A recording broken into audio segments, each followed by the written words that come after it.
In the summer of 1977, probably before most of you were even born, NASA launched two spacecraft, Voyager 1 and the original Voyager 2, on an incredible mission to explore the outer planets.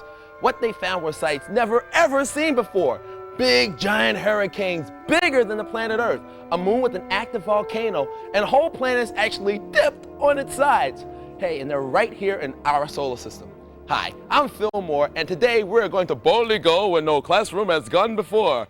Make it so. We're on an adventure into outer space on Launchbox. Bring an extra sandwich. This is a hip trip.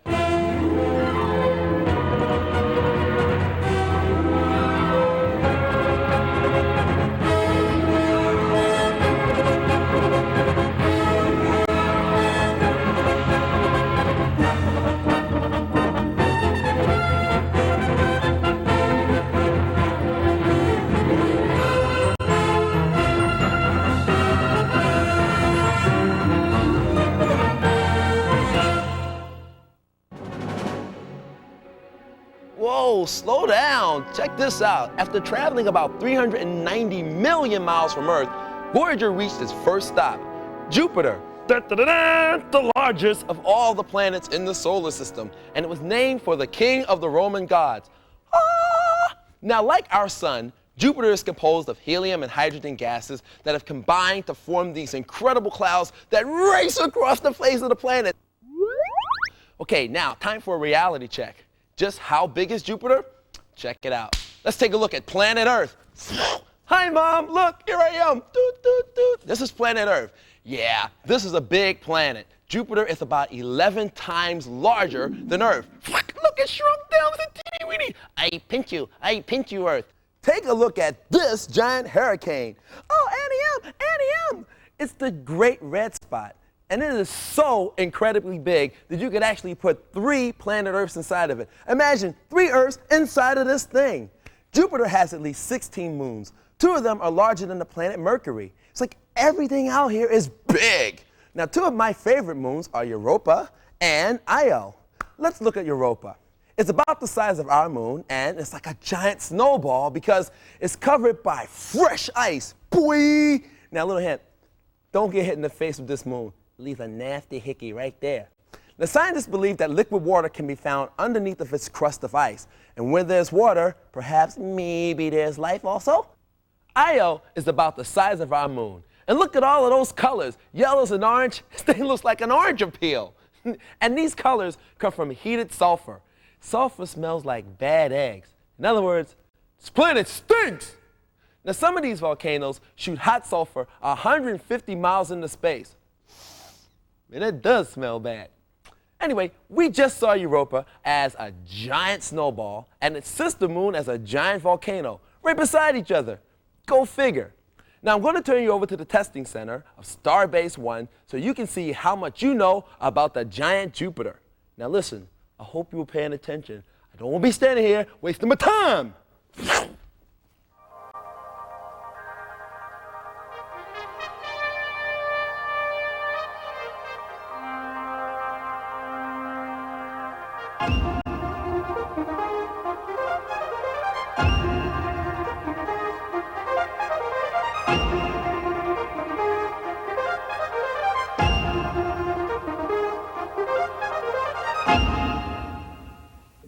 This is the training center of Starbase 1. Today, we'll be conducting the test for a Starbase commander. You'll be asked several questions designed to measure your ability to command a spaceship and its crew. A scout ship is usually assigned to deep space patrol with the responsibility of maintaining signal beacons and performing rescue missions. The captain of a scout ship is just 2 levels below a starship commander. Stand by. The test begins now. This is the Jupiter system. It is composed of 16 moons orbiting the planet Jupiter. The largest of these moons is Ganymede. Its surface is composed of soft ice and snow. Although classified as a moon, Ganymede is as large as the planet Mercury. Study this picture carefully. This is the moon Europa, a very bright, almost featureless world. Its surface is composed of a solid crust of ice. Study this picture carefully. This is Io. It is about the same size as both Europa and our own moon and is covered with volcanoes and molten lava. Study this picture carefully. Ganymede, Europa, Io. Stand by for instructions. Part 1. If you had to make an emergency landing in this planet system, which one of these moons is your best choice for a landing site?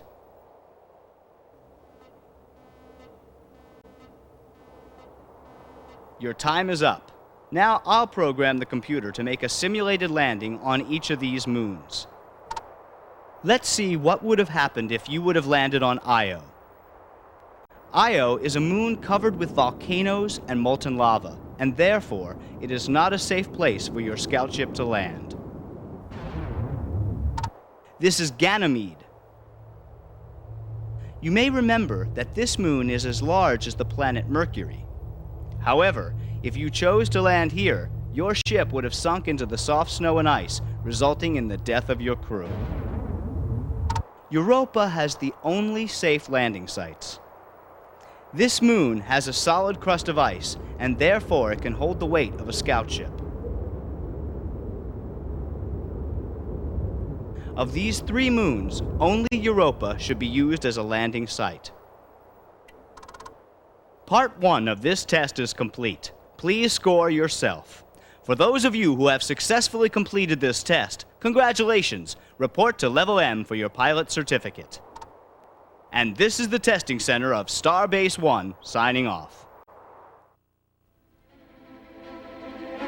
Okay, traveling another 400 million miles, and Voyager arrives 2 years later at Saturn. Da-da-da-da! Now, Saturn is the 6th planet from the Sun, and it's named for Jupiter's father.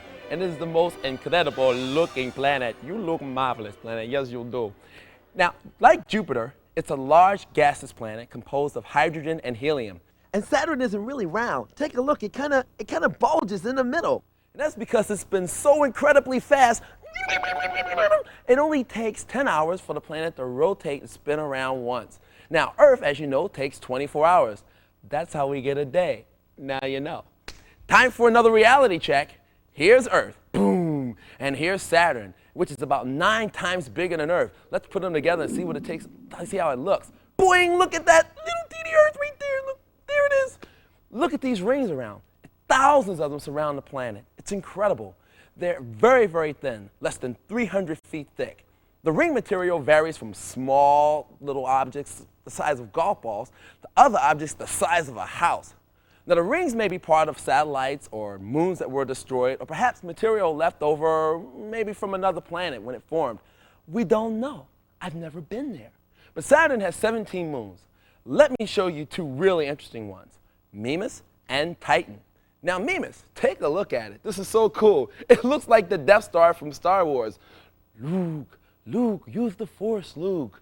Scientists think it was hit, and then it spread apart, and then went back together again, and it did the hokey pokey, and it turned itself around. And look at how big that crater is. It is 80 miles across. Now, Titan, this moon is about the size of our planet Mercury. It is one of the most interesting places in our solar system because it has an atmosphere. Ooh, wake up and smell the Titan. The surface of Titan below is a sea of liquid methane. Its atmosphere is similar to Earth. It's mostly nitrogen. Take a deep breath. Most of what you just inhaled is nitrogen.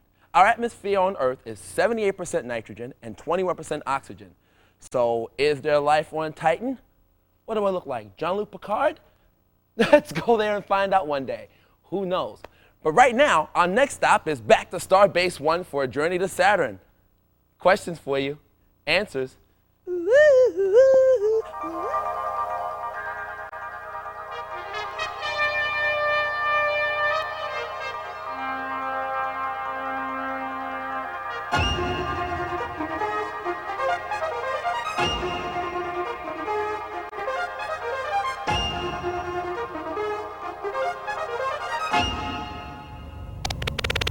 This is the testing center of Starbase 1. Today we will be conducting the navigation test for the Saturn region. Stand by. Your briefing session begins now. This is the planet Saturn. It is the second largest planet in our solar system and about 9 times as large as Earth. In the upper left corner is Enceladus, the home of Starbase 4. Enceladus is the brightest moon in the solar system. It reflects almost 100% of the light falling on it. Here is the ground view from Starbase 4. Above the horizon, you can clearly see 3 of Saturn's moons. This is Meiros. That large impact crater that resembles an eyeball is 80 miles wide and about 5.5 miles deep. Study this picture carefully. The pink-colored moon in the center is Rhea. Rhea is one of the most heavily cratered moons in the solar system. Study this picture carefully. The third and final moon we'll look at is Titan. The thick orange atmosphere of Titan is really a methane smog that surrounds the moon. Study this picture carefully. Meiros, Rhea, Titan. The test begins now. Stand by for instructions. Using this chart, plot a course from Enceladus to Titan. Now, I'll program the computer to give us a cockpit view of the flight. Right now, you are seeing liftoff from Enceladus. Looking at the navigational computer, you can see that we are heading for Titan. Hold on. There has been a malfunction in your navigational system. Your main engines have fired, putting you off course.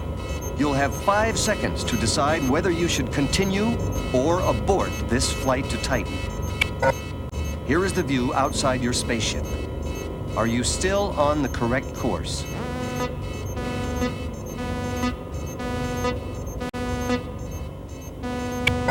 The answer is no. You have just passed the moon Meiros, the innermost moon of Saturn. You are now entering the ring system, where your ship will be smashed or even worse, pulled by Saturn's gravity into the planet. The correct answer was to abort this mission. Now, please score yourself. If you answered all questions correctly, congratulations, your training is complete. This test will be given again next week for those of you who wish to qualify for Saturn Patrol. This is the testing center of Starbase 1, signing off. Okay, now, the 3 final planets in our solar system, that is, at least the ones we know about right now, are Uranus, it's blue-green, Neptune, it's blue with a big white spot, and Pluto, the little guy down here. Okay, time for another reality check. Uranus and Neptune are about 4 times bigger than Earth, and Pluto is about the size of our moon. That's how they all look in comparison to each other. Now let's travel to one of the strangest places in our solar system, Uranus. It's barely visible from Earth. Uranus is about 2 billion miles away. It's a large gaseous planet with 15 moons and a system of 11 rings. Now Uranus gets its blue-green color from methane gas, which is the main ingredient in smog. It's LA. Now, why is this planet so weird? Well, get this. The South Pole isn't really at the bottom. It's here in the middle. I mean, something really big must have hit this planet and knocked it over on its side. Now, normal planets have moons that kind of rotate around the middle of the equator, but not here. No, no, no. On Uranus, the moons rotate from top to bottom, kind of a spinning thing. You know, this place looks like a giant bullseye floating in space. Right there. 3.5 years later, after leaving Uranus, Voyager 2 arrived at the 8th planet from the Sun, Neptune. It's named for the Roman god of the sea. It has a faint ring system and 8 satellites, and it rotates very quickly, and large storms circle the entire planet. Now, you've seen Jupiter's red spot. Well, not to be left out is Neptune's dark spot, a giant hurricane traveling about 1,500 miles per hour. This spot is about the size of our own Earth. And just like Saturn's moon Titan, Neptune's moon Triton has an atmosphere. And get this, it rotates backwards. It kind of moonwalks around the planet. The ninth planet in our solar system is Pluto. There it is. And you know, it's the only one not visited by Voyager. Now, although you can't really see much from this picture, we do know that it's smaller and very different from its sisters, the gas giants. It does have a moon called Saturn. And Pluto is so far away that from it, our sun appears to be just a bright star in the sky. Well, that's the end of our trip to the outer planets. Remember, all the moons and planets we saw today are for real. These aren't just some made-up-for-TV Star Trek stuff. No, no, no. This is really our solar system. Now, what do you think probably happened to Voyager 1 and 2? I guess you're thinking, oh, maybe they ran out of gas and just died? Nope. They're still working. They just keep going and going and going. Now, after photographing Saturn, Voyager 1 shot straight up and is about 4 billion miles away. Voyager 2 is only about 3 billion miles away and will leave our solar system in the year 2015. Gee, I think, count for a second. Figure out how old you're going to be in 2015. I'll be way over 50 years old. Okay, hey, one last picture I got to show you. Voyager 2 turned this camera back toward the sun after leaving Neptune. And see way, way over there, that little teeny tiny dot right there? Well, that's planet Earth right now. That's us, right there. Check it out. Well, thanks for joining me on our grand tour. I'm Phil Moore. And I'll see you next time on Lunchbox. Here on Nickelodeon. Cool.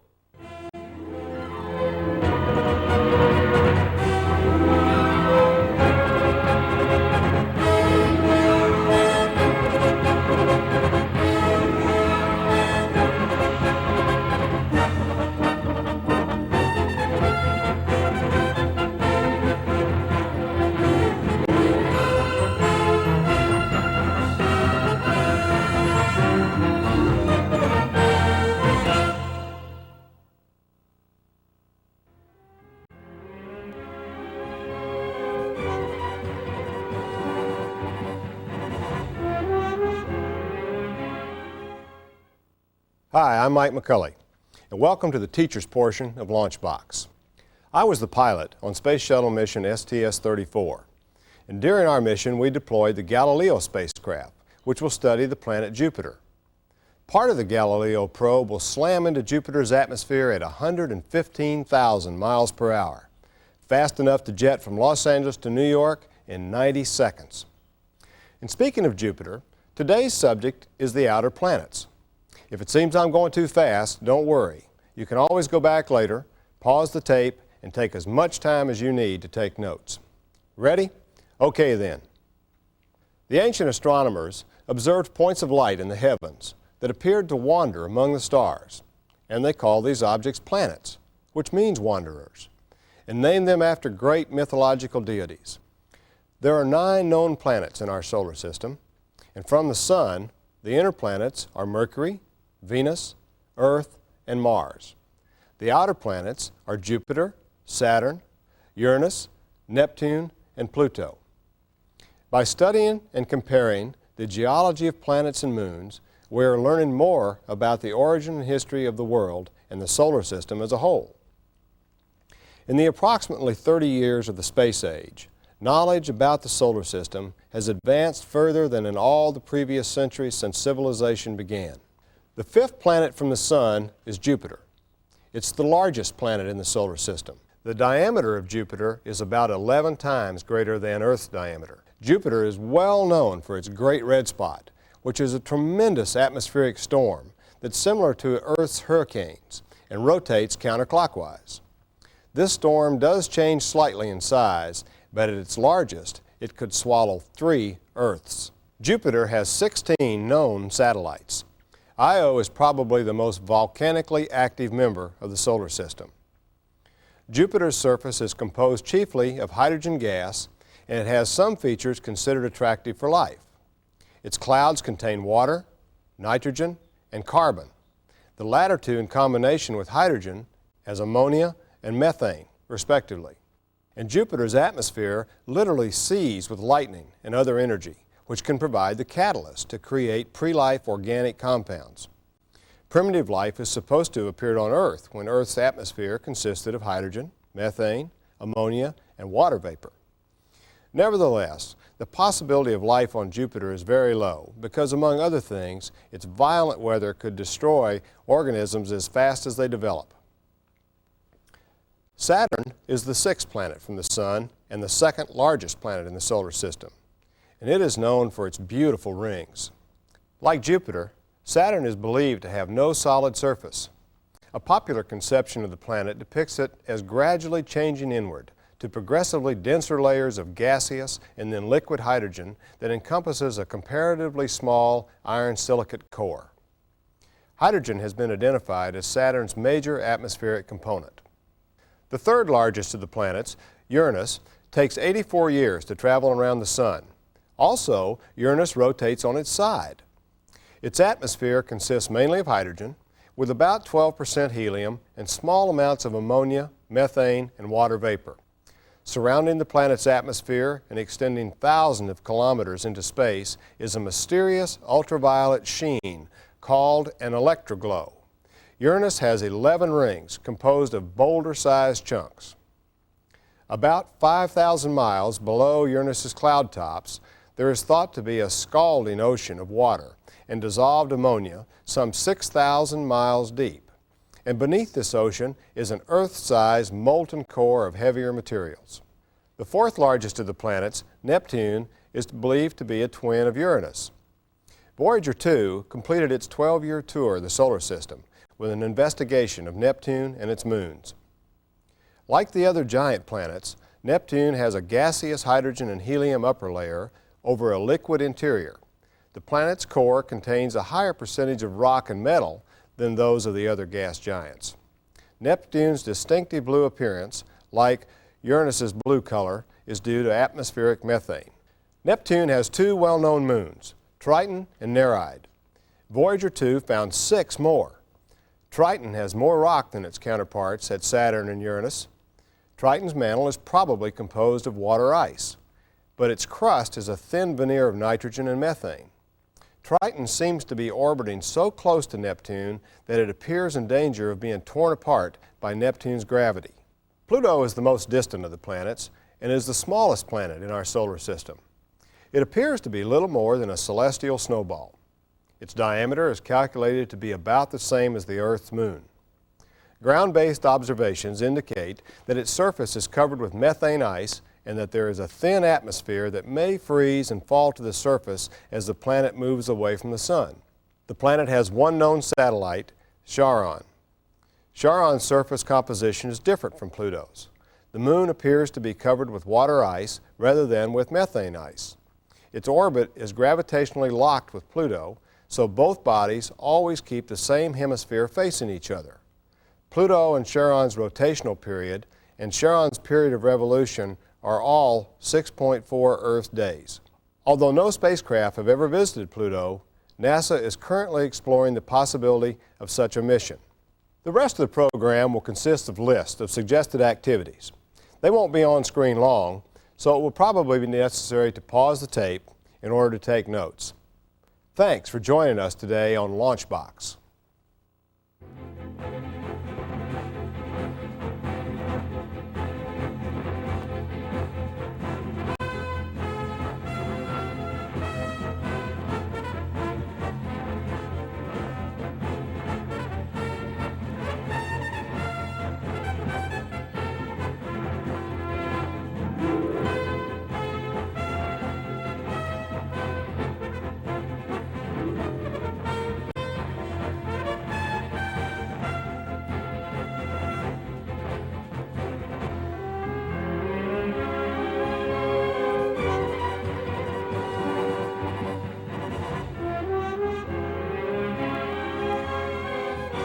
This show was produced in Nickelodeon Studios at Universal Studios in Orlando, Florida.